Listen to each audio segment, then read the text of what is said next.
एबे सुधा मौसुमी अग्रसर ठारू आरंभ करी 16 लघुचाप ओडिशा को प्रभावित करिथिबा सूचना मिली। आसंता 9 तारीख में पुणी एक लघुचाप आसवर संभावना रही।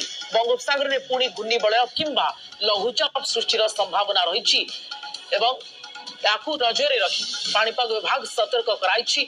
आकलन करिछि पाणीपाग विभाग वित्पात जाइनी वर्षा वित्पात जारी रही। एपटे लघुचाप आउ गोटे आसुछि। चलित मौसुमी ठारू 16 लघुचाप ओडिशा को प्रभावित करिथिबा सूचना मिली।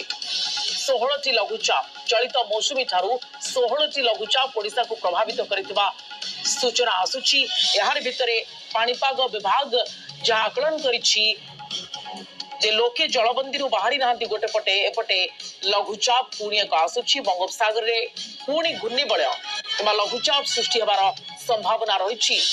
ये आकलन भारतीय पाणीपाग विभाग पक्षरु आसुछि। जेतेबेले वर्षा वित्पात विभिन्न स्थान रे आमे देखुछु, खास करी दक्षिण ओडिसा रे आपण देखिबे भूस्खलन भली स्थिति उपजिलानी। सेठी जदि लघुचाप आगु सृष्टि होछि ताहले आहुरी वर्षा हबार संभावना रहिबो एवं जदि वर्षा हबो ताहले स्थिति आहुरी अनायत होई पारे। तो पाणीपाग विभाग रो ये बड़ सूचना। गोटे पटे वर्षा वित्पात रे सारा राज्यटी बेहाल हेलानी एवं एपटे जो घूर्णिबलय सृष्टि हेब ताहा लघुचाप रे परिणत हेबार आशंका रही बंगोपसागर रे।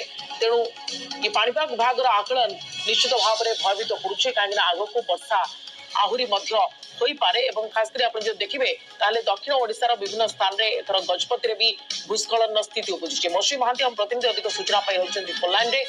मौसुमी पाणीपाग विभाग पक्षरु जहां सूचना मिली गोटे पटे तो वर्षा वित्पात जारी रही। एपटे आउ एक लघुचाप आसुछि। मौसुमी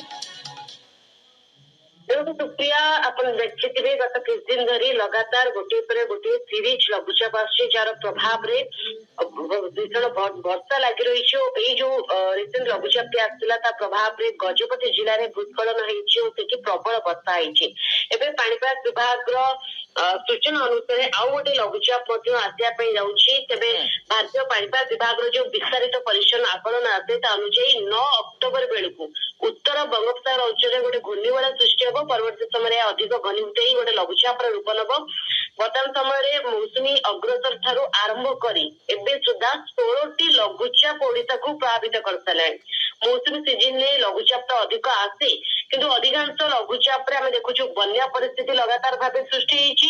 ता तो भूस्खलन होईछि, ता तो अनेक जगह रे क्षयक्षति मध्ये होईछि। चाषींठारू आरंभ करी जनजीवन मध्ये अस्तव्यस्त होईछि लगाण वर्षा और भीषण वर्षा रे। तो एई अक्टोबर 9 रे बंगोपसागर रे जो आउ गोटे लघुचाप दाना बांधिया पे जाउछि ता टिके भयभीत करूछि। कारण अक्टोबर मास बात्या मास और एई जो लघुचाप आछि ता जदि अधिक घनीभूत होई कि गोटे बात्यार रूप नै पारे से संभावना को मत एडाई दिया न जाई पारे।